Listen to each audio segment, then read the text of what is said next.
Assalamualaikum warahmatullahi wabarakatuh. Kami dari kelompok 2 yang beranggotakan 5 anak. Yang pertama ada Sylvia Melina dengan NIM 1903 10 10 50. Yang kedua ada Bagus Dwi Nur Cahyo dengan NIM 1903 10 10 57. Dan yang ketiga ada Umi Handayani dengan NIM 1903 10 10 59. Yang keempat ada saya sendiri Rafina Aziz Septiana dengan NIM 1903 10 10 63. Dan yang terakhir ada Hesti Dwi Wijayanti dengan NIM 1903 10 10 64. Baik, kami dari kelompok 2 akan mempresentasikan bab 2 yang berjudul pembingkaian atau framing.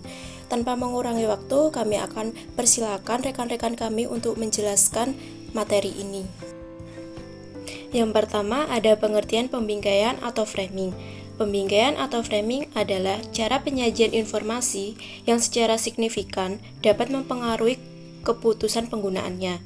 Pemaknaan dan penilaian penggunaan informasi tidak bergantung pada realita atau fakta, tetapi bergantung pada bagaimana informasi itu disajikan.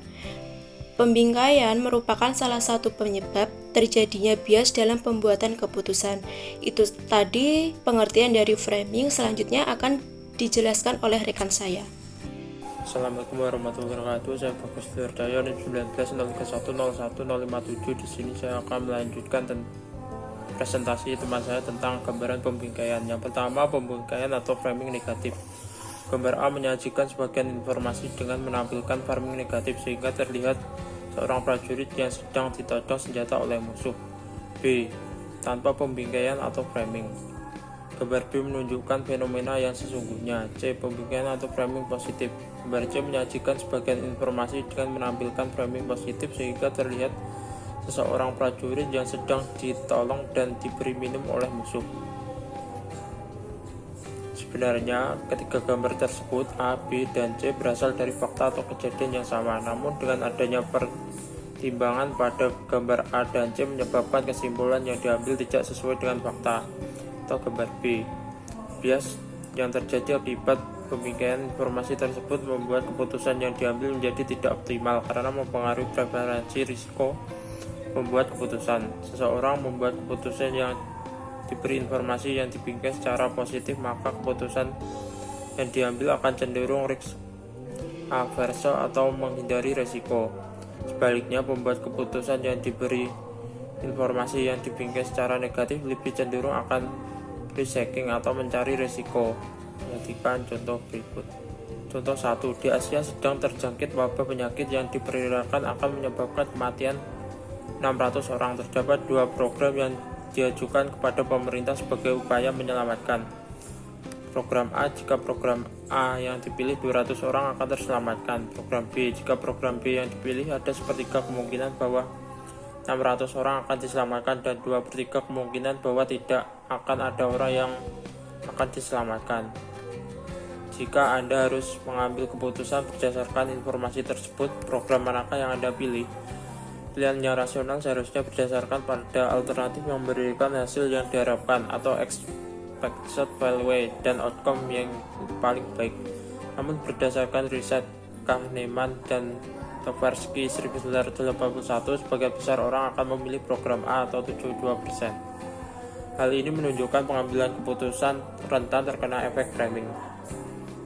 Sebenarnya program A dan B memiliki outcome yang sama.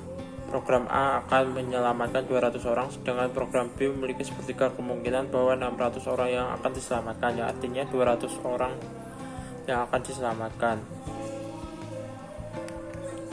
Sekian dari saya, kurang lebihnya mohon maaf. Selanjutnya akan dilanjutkan teman saya. Perkenalkan, nama saya Umi Handayani, NIM 59. Saya akan melanjutkan presentasi dari teman saya, yaitu selanjutnya teori yang menjelaskan pembingkaian atau framing effect. Yang pertama ada prospek teori. Prospek teori yang dikemukakan oleh Kahneman dan Tversky di tahun 1979 menyatakan bahwa membuat keputusan akan memilih pilihan yang tidak berisiko atau risk averse jika informasi tentang suatu masalah dinyatakan dalam suatu gen dominan atau positif frame. Jika informasi dinyatakan dalam suatu loss dominan atau negatif frame, para pembuat keputusan akan memilih tindakan yang beresiko atau risk taker. Yang kedua yaitu probabilistic mental models. Probabilistic mental model atau PMM dikemukakan oleh Gigerenzer et al. Pada tahun 1991 yang menjelaskan dan memprediksikan perilaku individual yang berkaitan dengan kepercayaan yang berlebihan atau overconfidence dalam membuat judgement dan keputusan. Problem frame atau bingkai masalah yang berbeda mengakibatkan membuat keputusan memandang secara berbeda terhadap masalah yang sama. Berbeda dengan teori prospek, teori PMM berfokus pada problem frame atau bingkai masalah dan problem dominan tidak relevan. Yang ketiga ada fuzzy trace theory. Fuzzy trace theory mengasumsikan bahwa pembuat keputusan lebih memilih untuk menggunakan penyederhanaan dalam penyajian informasi, kecuali jika membuat keputusan tidak bisa menyederhanakan pilihan keputusan dalam informasi yang kompleks. Itu tadi presentasi dari saya. Terima kasih, akan dilanjutkan oleh rekan saya. Saya Histuti Wijayanti, NIM 19031064. Di sini saya akan melanjutkan presentasi dari rekan saya mengenai bagaimana menghindari efek pembingkaian atau framing. Ada beberapa cara meminimalkan efek framing.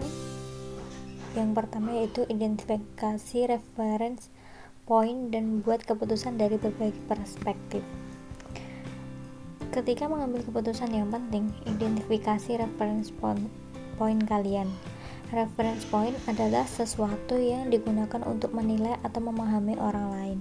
Misalnya, posisi sekolah dapat positif atau negatif bergantung dari mana reference point kita. Jika reference point kita adalah rumah Lila, maka jarak ke sekolah adalah kurang lebih 200 meter, ke kanan 200 meter.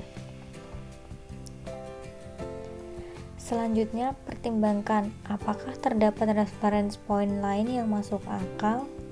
Jika ada, pikirkanlah kembali keputusan kalian dari berbagai perspektif dan mempertimbangkan semua kontradiksi yang muncul sehingga kalian akan membuat keputusan dengan penuh kesadaran dan dapat mengeliminasi efek pembingkaian atau framing.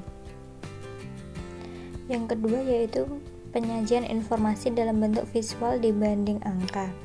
Informasi yang disajikan dalam format visual atau meminimal efek pembingkaian atau framing. Informasi visual dapat memberikan informasi yang komprehensif, yaitu transparan atau cepat. Representasi risiko yang mudah diingat. Media visual berpengaruh pada ketepatan dan akurasi pengambilan keputusan. Menurut Retamero tahun 2012 menguji pengambilan keputusan oleh polisi dalam kasus identifikasi teroris. Hasil penguji Retamero tahun 2012 menunjukkan bahwa partisipan mengambil keputusan yang lebih tepat meskipun diberi framing positif dan negatif jika informasi disajikan dalam format visual dibanding jika diberikan dalam format angka. Partisipan juga merasa lebih percaya diri pada keputusan dan rekomendasi yang dibuatnya jika informasi disajikan dalam format visual dibanding numerik. Mungkin itu penjelasan materi dari saya. Terima kasih atas waktunya. Saya Sylvia Melina, NIM 1903101050 akan menjelaskan mengenai framing efek di akuntansi. Pembuatan keputusan yang rasional seharusnya kebal terhadap efek framing. Namun, bukti empiris menunjukkan bahwa framing dapat mempengaruhi keputusan yang akan diambil. Beberapa penelitian yang akan dibahas berikut menunjukkan bahwa efek framing dapat menyebabkan akuntan, auditor, manajer, atau pengambilan keputusan lain membuat keputusan yang irasional. Menurut Cheng Chi Ji, Xin dan Rong tahun 2002, untuk menguji efek framing pada konteks keputusan akuntansi manajemen dan menguji kekuatan, penelitian ini penting dalam desain pelaporan keuangan yang lebih baik. dapat menghindarkan pengambilan keputusan dari efek framing. Yang kedua, penelitian dari Ghost dan Margaret tahun 2006, elemen yang penting dalam negosiasi adalah kuantitas dan harga. Framing dan kompensasi merupakan hal yang mendorong dalam kinerja pegawai. Kontribusi merupakan struktur kompensasi yang penting dalam proses penentuan harga transfer. Dan yang ketiga ada penelitian dari Chart MB tahun 1994. Penelitian ini bertujuan untuk memperdalam pemahaman mengenai bagaimana auditor membuat judgement dan keputusan, serta memahami aspek-aspek yang dapat mempengaruhi keduanya. Itu tadi pemaparan dari saya. Sekian dan terima kasih. Baik, itu tadi presentasi dari kelompok 2 tentang pembingkai atau framing. Apabila ada kesalahan kata maupun pengungkapan, kami memohon maaf yang sebesar-besarnya. Wassalamualaikum warahmatullahi wabarakatuh.